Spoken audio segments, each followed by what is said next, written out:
किसी ने क्या खूब कहा है कि अगर कुछ हासिल करने की जिद हो तो बड़ी से बड़ी चुनौतियां भी हार मान जाती हैं। अगर आपके सपने में जान हो और उसे सच कर दिखाने की काबिलियत आपके अंदर मौजूद हो तो संघर्ष से सफलता का रास्ता तय करने का मजा ही कुछ और होता है। ये कहानी है संघर्ष की जो बिल्कुल अविश्वसनीय सी लगती है। ये कहानी है एक ऐसे कामयाबी की जिसे हासिल करना हर किसी के बस की बात नहीं होती। ये कहानी है पालघर जैसे छोटे से शहर से निकलकर दुनिया भर में अपना नाम रोशन कर चुके शार्दुल ठाकुर की। इस सफर की शुरुआत हुई महानगरी मुंबई से 87 किलोमीटर दूर एक छोटे से शहर पालघर से। 16 अक्टूबर 1991 को महाराष्ट्र के पालघर में एक राजपूत फैमिली में जन्मे शार्दुल का बचपन काफी गरीबी में बीता। उनके पिता नरेंद्र ठाकुर जो कि एक किसान थे, वो गांव में खेती के अलावा सड़कों पर नारियल बेचने का भी काम किया करते थे। इसके अलावा शार्दुल की मां हंसा ठाकुर एक नॉर्मल हाउसवाइफ थी। भारत में जैसे हर दूसरे बच्चे के अंदर क्रिकेट खेलने का जुनून रहता है, शार्दुल को भी स्कूल टाइम से ही क्रिकेट का शौक था और बाद में ये एक जुनून में बदल गया। टीवी पर प्रोफेशनल क्रिकेट को देखकर शार्दुल के मन में भी सीजन बॉल से खेलने का इंटरेस्ट जग गया। चूंकि पालघर के किसी भी स्कूल में सीजन बॉल से क्रिकेट नहीं खेली जाती थी, इसीलिए शार्दुल के पिता अपने बेटे के शौक को पूरा करने के लिए फैमिली के साथ वलसाड़ में शिफ्ट हो गए। वलसाड़ के तारापुर विद्या मंदिर में शार्दुल ने क्रिकेट के बेसिक्स को सीखा। शुरू से ही वो गेंद और बल्ले दोनों से ही अपनी टीम को मैच जिताया करते थे। साल 2006 की हैरिस शील्ड ट्रॉफी में स्वामी विवेकानंद स्कूल की तरफ से खेलते हुए शार्दुल ने एक ही ओवर में 6 छक्के जड़ के सभी का ध्यान अपनी तरफ खींच लिया। क्योंकि ऐसा करने वाले वो सिर्फ तीसरे क्रिकेटर ही बने। शार्दुल के सक्सेस में उनके कोच दिनेश लाड का बहुत बड़ा रोल रहा है। लॉर्ड जो कि रोहित शर्मा के भी कोच रह चुके थे, उन्होंने शार्दुल को इस खेल की कई बारीकियां और गुर सिखाए। शार्दुल बचपन से ही काफी टैलेंटेड थे। उनके सीखने की चाह ने उन्हें हमेशा बेहतर करने में मदद किया। कई बार अपने कंधों पर जिम्मेदारी लेकर शार्दुल ने अपनी टीम को मैच में जीत दिलवाई और पालघर में सब शार्दुल को पालघर एक्सप्रेस के नाम से बुलाने लग गए। 10th की पढ़ाई पूरी करते ही शार्दुल ने मुंबई का रुख किया और वहां के क्रिकेट एकेडमी में एडमिशन ले लिया।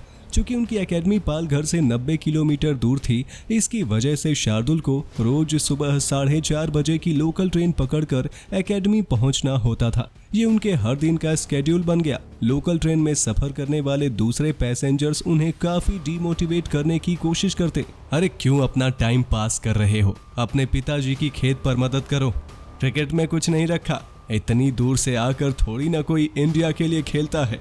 10 तरह की बातें करके सभी ने उन्हें डीमोटिवेट करने की पूरी कोशिश की, लेकिन शार्दुल इससे बिल्कुल भी नहीं घबराते क्योंकि उन्हें पता था कि जब उन्होंने क्रिकेट को इतना समय दिया है तो उन्हें उसका फल भी जरूर मिलेगा।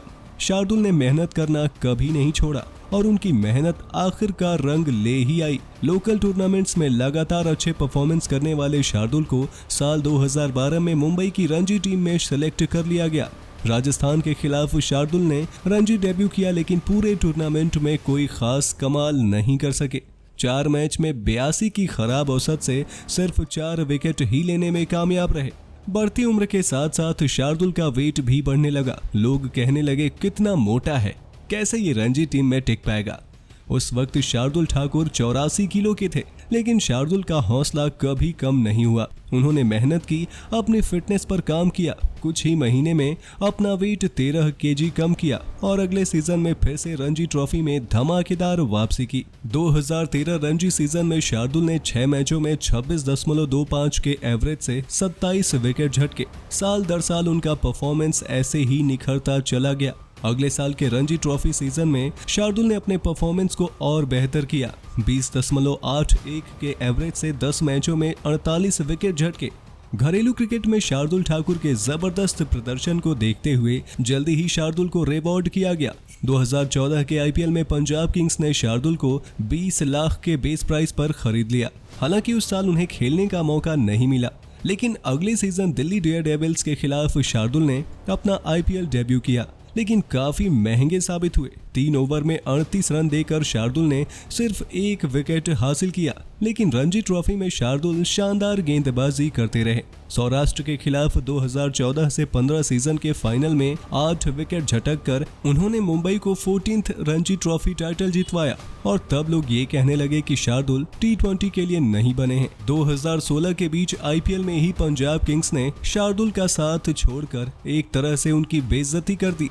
बीच IPL में बिना मौका मिले निकाला जाना किसी भी प्लेयर के सेल्फ कॉन्फिडेंस की धज्जियां उड़ा सकता था, लेकिन शार्दुल अलग तरह से सोचते थे। मेहनत जारी रखी और उसी साल राइजिंग पुणे सुपर जायंट्स ने उन्हें खरीद लिया। उधर डोमेस्टिक सर्किट में शार्दुल कंसिस्टेंट परफॉर्मेंस दे रहे थे और साल 2016 में शार्दुल के करियर का सबसे बड़ा पल भी आ गया। वेस्ट इंडीज टूर के लिए भारत के 17 मेंबर स्क्वाड में शार्दुल का नाम भी पहली बार भारतीय टीम में शामिल किया गया, लेकिन दौरे पर उन्हें मैचेस खेलने को नहीं मिला। पर शार्दुल ने इस दौरान अपने स्किल्स को बेटर करने का मौका नहीं गंवाया। इंडिया के बड़े बड़े बल्लेबाजों के सामने नेट पर बॉलिंग कराकर शार्दुल ने अपनी बॉलिंग में धार और भी मजबूत कर ली। इसका फायदा उन्हें 2017 के IPL में मिला। RPS के लिए टूर्नामेंट के 12 मैचों में 28.6 के एवरेज से उन्होंने 11 विकेट लिए। फिर 2017 में श्रीलंका के खिलाफ ODI टीम में शार्दुल का चयन हुआ और आखिरकार 31 अगस्त 2017 को उन्हें इंडिया की जर्सी पहनने का मौका मिल ही गया। लेकिन शार्दुल के डेब्यू से ज्यादा चर्चा उनके जर्सी नंबर को लेकर होने लगी। दरअसल शार्दुल ठाकुर सचिन तेंदुलकर के बाद 10 नंबर की जर्सी पहनने वाले दूसरे भारतीय खिलाड़ी बने थे, लेकिन कई लोगों को ये बात नागवार गुजरी और फिर जर्सी पर कंट्रोवर्सी छिड़ने के बाद शार्दुल ने 54 नंबर की जर्सी पहनी। एक साल बाद शार्दुल ने साउथ अफ्रीका के खिलाफ T20 डेब्यू भी कर लिया और फिर 2018 के IPL ऑक्शन में चेन्नई सुपर किंग्स ने शार्दुल को 2 करोड़ 60 लाख की मोटी रकम देकर अपनी टीम में शामिल कर लिया। चेन्नई अपने कमबैक सीजन में चैंपियन बनी और शार्दुल ने पूरे टूर्नामेंट के 13 मैचों में 26.93 के एवरेज से 16 विकेट चटकाए। फिर उसी साल अक्टूबर में शार्दुल ठाकुर ने टेस्ट फॉर्मेट में भी अपना पहला मुकाबला खेल लिया, लेकिन भारत के 294 टेस्ट प्लेयर बने ठाकुर को पहले ही मैच में दुर्भाग्यवश 10 बॉल डालने के बाद ही दाहिने पैर में इंजरी हो गई। इस इंजरी के कारण उनकी जगह टेस्ट और ODI दोनों से ही चली गई। IPL 2019 और 20 में भी उनका कुछ खास परफॉर्मेंस नहीं रहा, लेकिन फिर आया 2020-21 के ऐतिहासिक ऑस्ट्रेलिया दौरा। यहाँ चीजें पूरी तरीके से बदल गई। शार्दुल टेस्ट मैचों के लिए चुन लिए गए, लेकिन पहले 3 मुकाबले में बेंच पर ही बैठना पड़ा। इसके बाद कई सीनियर खिलाड़ियों के चोटिल होने के बाद शार्दुल को जैसे चौथे मुकाबले में खेलने का मौका मिला, उन्होंने दोनों हाथों से इसे कबूला। जब चौथे टेस्ट में इंडिया का स्कोर 186 पर 6 था, शार्दुल बैटिंग करने आते हैं और उन्होंने वाशिंगटन सुंदर के साथ 127 रनों की पार्टनरशिप करके बल्ले से भी सभी को इम्प्रेस कर दिया। उन्होंने अपने करियर बेस्ट 67 रन बनाए। फिर पिछले साल इंग्लैंड दौरे पर शार्दुल टीम के साथ तो गए, लेकिन पहले मैच से पहले उन्हें इंजरी हो गई, पर चोट से उबरकर चौथे मुकाबले में उन्होंने गजब का कमबैक किया। पहली इनिंग्स में 57 और दूसरी में 60 रन बना दिए और फिर बॉलिंग में भी 3 क्रूशियल विकेट भी झटके और इस तरह शार्दुल ने अपनी ऑलराउंडर वाली काबिलियत भी साबित कर दी।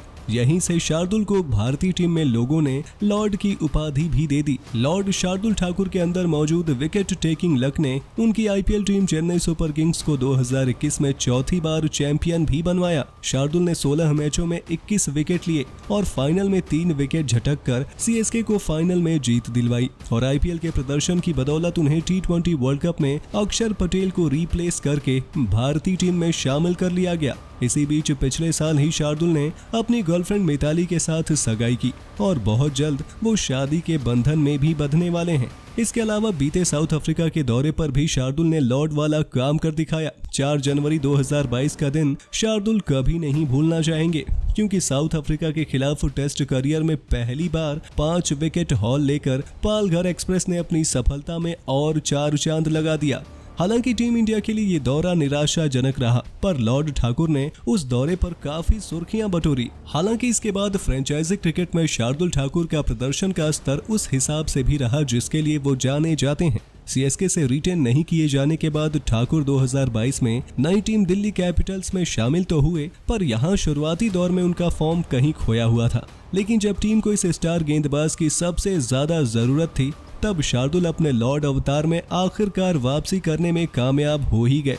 टाटा आईपीएल में करो या मरो के मुकाबले में मजबूत टीम पंजाब किंग्स के खिलाफ लॉर्ड ठाकुर ने जबरदस्त गेंदबाजी करते हुए 4 विकेट चटकाए और एक मैच विनिंग स्पेल डालकर सभी फैंस का दिल जीता। और अब अंतर्राष्ट्रीय स्तर पर भी लॉर्ड ठाकुर का जलवा जारी है। वेस्टइंडीज में अच्छी गेंदबाजी करने के बाद अब जिम्बाब्वे दौरे पर भी शार्दुल ने अपने मिले मौके को दोनों हाथों से भुनाया है। लॉर्ड ने अपने अंदाज में प्रदर्शन करते हुए 38 रन देकर 3 विकेट झटके और सामने वाली टीम की कमर ही तोड़ के रख दी। यकीनन पालघर एक्सप्रेस से लॉर्ड ठाकुर बनने तक का सफर जिस तरीके से शार्दुल ने तय किया है वो आने वाली जनरेशन के लिए एक मिसाल पेश करेगा। तो दोस्तों, अगर आपको भी शार्दुल ठाकुर की कहानी अच्छी लगी हो तो हमारी इस वीडियो को लाइक जरूर कर दीजिएगा। अगर आपको ऐसे ही वीडियोस देखनी हो तो हमारे YouTube channel cricket in India को सब्सक्राइब और नोटिफिकेशन की घंटी बजाना बिल्कुल ना भूलें।